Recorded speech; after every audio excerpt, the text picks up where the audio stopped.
اور اس کا انجام کیسے ہوا نوید سعید کا؟ نوید سعید کے میں نے اب کئی واقعات آپ کو بتا دیے نا. اس کے بارے میں ایک جملہ سن لیں ایک بڑے پولیس افسر کا. اچھا پولیس میں بھی کئی گروپنگ ہے نا, کئی ایک مخالف گروپ تھا ان کا لاہور میں. ان میں سے مجھے ایک بندے نے جملہ بتایا تھا ایک دور میں, یہ it was mid of 90s میرا خیال 92 93 کی بات. وہ کہتے یہ ہیں کہ یہ اپنی موت کو آواز دیتا ہے کئی بار نوید سعید, اور چھت پہ چڑھ کے دیتا ہے. اس نے کہا جملہ کہ چھت پہ چڑھ کے یہ آواز دیتا ہے کہ آمن گللہ, یعنی ہر پنگا لے لیتا ہے, اس کو نہیں پتا ہوتا انجام کیا ہوگا. اس نے اپنی مخالفت کے کئی در کھولے تھے.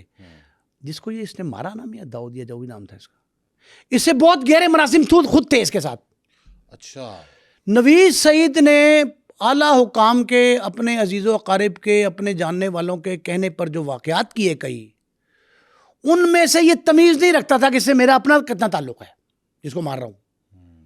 یعنی دوستوں کو بھی مار دیتا. اب اور سنیں, نیفے بابے کی کہانی میں نے آپ کو سنا دی. نیفے بابے کے ساتھ 5 شہروں میں یہ کاروبار کرتا تھا مشترکہ پراپرٹی کا. ہاں جی. اور جن کو قتل کیا. ہاں, دبئی میں کتنی ہی پراپرٹی ہیں نوید نے, نیفے نے اور بابے نے مشترکہ خریدی ہیں. ان کے مشترکہ نام پہ ہیں ایگریمنٹ. اور پھر لاہور میں احمد عالم روڈ پہ, یہ چوک جو ہے حفیظ سینٹر والا, اس کی بیک سائڈ پہ. یہ فارمولا کیا ہے, کئی پولیس والوں کا یہ فارمولا اب بھی ہے. یہ کیا کرتے ہیں کہ جس کو ٹھکانے لگانا ہے اس سے پہلے دوستی گانٹ لیتے ہیں. یہ تو نوید سعید کے بعد ہوا کام شروع.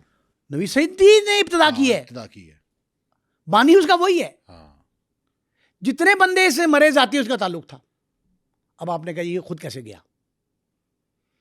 اس نے اپنے مخالفین کے کئی لوگوں کو مارا. نیفے بابے کے ساتھی جو علاقہ غیر میں روپوش تھے, لنڈی کوتل میں خاص کر, وہ بھی اس کے پیچھے چڑھے ہوئے تھے. 3 اٹیمپٹ, بڑی دشمنیاں تھی اس کی. 3 اٹیمپٹ کی تھی انہوں نے, یہ بچ گیا تھا. اچھا, اس کو خدا نے کئی بار محفوظ رکھا. ایک بار یہ رائیونڈ روڈ اور ملتان روڈ کے سنگم پر کروڑوں روپے مالیت کے ایک جگہ پر جاتا ہے اپنے 5 گن مینوں سمیت. ڈرائیور 1, 4 گن مین کیے, 6 لوگ جاتے ہیں.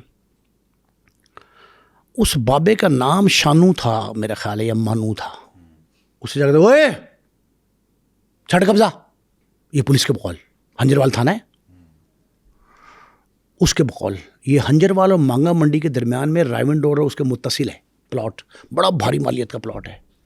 یہ کہتے ہیں اس کا قبضہ خالی کرانے گئے تھے, کہتے قبضہ کرنے گئے تھے. دونوں میں سے ایک بات, پراپرٹی ڈسپیوٹ سمجھ لیں. انہوں نے, وہ کہتے ہیں کہ ہم نے یہ خرید لیا ہے. بابا کہتا ہے کہ میں مالک ہوں, تو کہ تو خرید لیا. وہ چارپائی پہ بیٹھا تھا, یہ اس کو گھسیٹتے ہیں چارپائی سے. گن مین اس کا, اوے تو باس نے اونچی آواز سے بولنا ہے.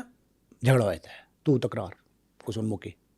بابے کا بیٹا 26 سال کا بابر, جو نامزد ہے مقدمے میں, وہ ساتھ ہی بیٹھا تھا. اس سے اپنے باپ کی توہین برداشت نہیں ہوئی, اس نے کلاشنکوف نکالی اپنی, چارپائی کے نیچے تھی, تڑ تڑ تڑ تڑ تڑ گولی چلا دی اس نے, جس میں نوید سعید مارا گیا. نوید سعید اس کے 3 ساتھی مارے گئے. اب ایک جملہ سنیں میرا آپ کے ناظرین کے لیے. نیفا جب مارا گیا, اس کو ملک قاسم نے, روفی بھائی نے غسل دیا, تو 100 کچھ زیادہ گولیاں لگی تھی, اس کو 113 گولیاں لگی تھی. نوید سعید کو 113 گولیاں لگی. نیفے کو کتنی لگی تھی؟ 100 سے زائد. اس کو کتنی لگی؟ 113, 100 سے زائد. اور 3 گن مین بھی موقع پہ جاں بحق ہو گئے, ساتھی اس کے 3. بابر تھا ان کا بیٹا کہ جس کے ساتھ ڈسپیوٹ تھا پراپرٹی کا, جو بیٹھا تھا, جیسے تکرار ہوئی, تو تکرار ہوا نا.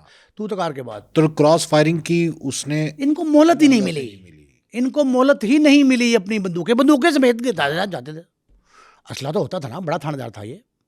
نوید سعید اکیلا نہیں نکلتا تھا, پرائیویٹ گن مین بھی رکھے ہوئے تھے اس نے. سینہ چھلنی کر دیا. اور بابر کا ایک جملہ سنیں. پولیس والے یہ کہتے ہیں کہ بابر نے اس موقع پہ جملہ کا, بعد میں بھی کئی واقعات میں استعمال ہوا, کہ مینوں بھی ٹھنڈ پہ گئی ہے. باپ کی تذلیل برداشت نہیں ہوئی اور اس نے فرط جذبات میں کلاشنکوف نکالی اور فائر کر دیا. اور جس طرح نیفے کو گولیاں لگی تھی 100 سے زیادہ, اس کو 100 سے زیادہ لگیں. نیفے کا باپ باہر سے اغوا ہو گیا تھا, اس کے قدر مشترک بتا رہا ہوں, اس کے والد کی توہین تذلیل ہائی کورٹ کے باہر بینچ پر بیٹھ کے ہوتی تھی. بعد میں اس کو اغوا کیا گیا, تذلیل کی گئی. اور جس باپ کی تذلیل کی ملتان روڈ اور رائیونڈ روڈ کو سنگم پہ, اس بابر نے کیا کیا, اس نے اپنے باپ کی تذلیل کا. تو بابر پہ پھر مقدمہ ہوا, بابر جیل گیا, سب پکڑے گئے, لیکن